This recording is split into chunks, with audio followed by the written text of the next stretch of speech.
नमस्कार साथियों, economics classes में आपका स्वागत है। आज हम एक नए टॉपिक पर चर्चा करने वाले हैं। आज का हमारा टॉपिक है समोत्पाद वक्र क्या होता है तथा इसका क्या स्वरूप होता है। चलिए सबसे पहले हम जानते हैं का प्रयास करते हैं कि समोत्पाद वक्र क्या होता है। समोत्पाद वक्र अर्थात आईपीसी दो साधनों के ऐसे संभावित संयोगों अर्थात कॉम्बिनेशन को बतलाता है जिससे किसी फर्म या उत्पादक को एक समान उत्पादन स्तर की प्राप्ति होती है। समोत्पाद वक्र कहलाता है। ठीक, अब हम समोत्पाद वक्र का स्पष्टीकरण सारणी की सहायता से भी कर सकते हैं।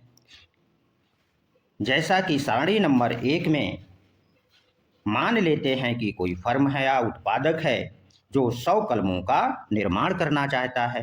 कितने कलमें? 100 कलमों को बनाने के लिए श्रम और पूंजी दो साधनों का प्रयोग करता है और श्रम और पूंजी के विभिन्न संयोगों अर्थात जैसा सारणी में आप देख पा रहे हैं ए बी सी डी व ई हैं से 100 कलमों का वह निर्माण कर सकता है। कहने का मेरा आशय ये है कि चाहे वह ए संयोग को चुने या बी को चुने या सी को चुने या डी अथवा ई को, सभी संयोगों से वह 100 कलमों का निर्माण कर सकता है। अतः सारणी के विश्लेषण से स्पष्ट है कि समोत्पाद वक्र विभिन्न संयोगों का एक ऐसा बिंदु पथ होता है जिससे किसी उत्पादक को एक समान उत्पादन प्राप्त होता है। समोत्पाद वक्र कहलाता है। अर्थात सारणी की सहायता से भी हम समोत्पाद वक्र को परिभाषित कर सकते हैं। चलिए अब समोत्पाद वक्र का स्वरूप कैसा होगा अर्थात इसका शेप, समोत्पाद वक्र का जो शेप होता है वो कैसा होगा इसकी चर्चा कर लें। तो समोत्पाद वक्र की आकृति अनाधिमान वक्र अर्थात उदासीनता वक्र इंडिफरेंस कर्व के समान ही मूल बिंदु के प्रति उन्नतोदर होती है। क्या होती है? मूल बिंदु के प्रति उन्नतोदर होती है। अब हम यहाँ यह भी जान लें कि उन्नतो दर से क्या आशय है। तो जैसे जैसे हम समोत्पाद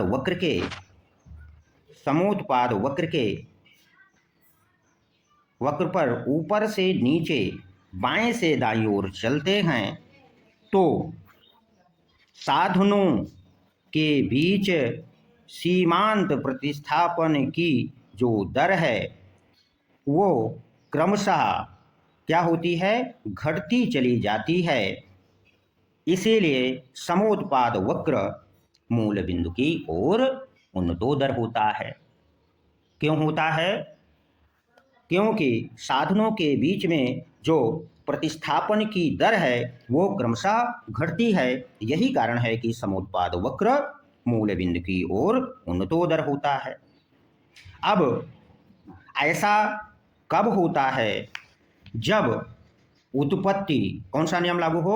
उत्पत्ति ह्रास नियम की स्थिति में होता है। समोत्पाद वक्र मूल बिंदु की ओर उन्नतोदर सीमांत प्रतिस्थापन दर की घटने के कारण तथा उत्पत्ति ह्रास नियम की स्थिति में ही समोत्पाद वक्र का स्वरूप मूल बिंदु के प्रति उन्नतोदर होता है।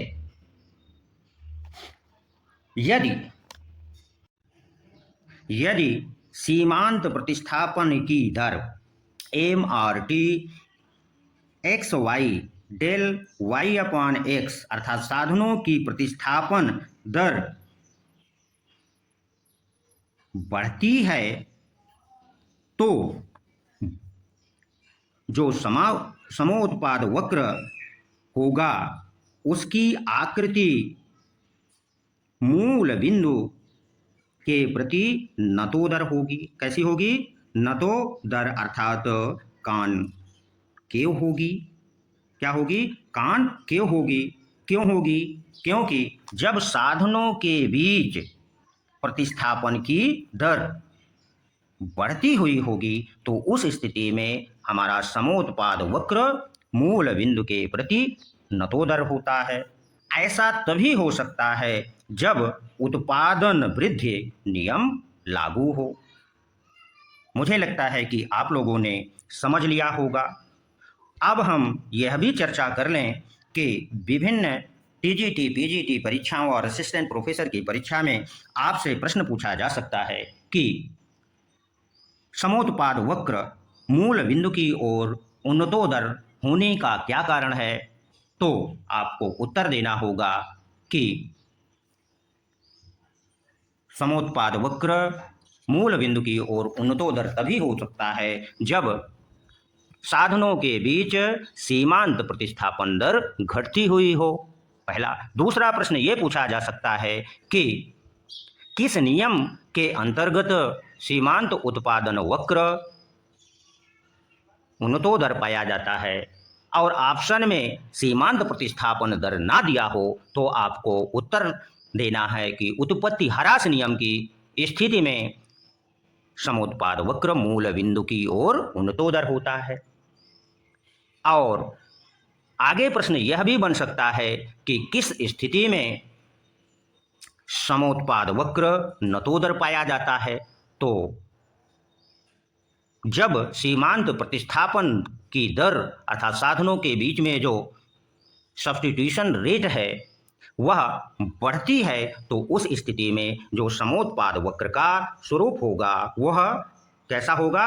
मूल बिंदु की ओर नतोदर होगा। यहां से भी प्रश्न बन सकता है तथा यह उत्पादन वृद्धि की नियम की ही अवस्था में हो सकता है। ठीक। अब हम ये चर्चा कर लें कि उत्पादन वक्र का जो वक्रता है, कर्व है, क्या है? कर्व, ये किस पर निर्भर करता है? तो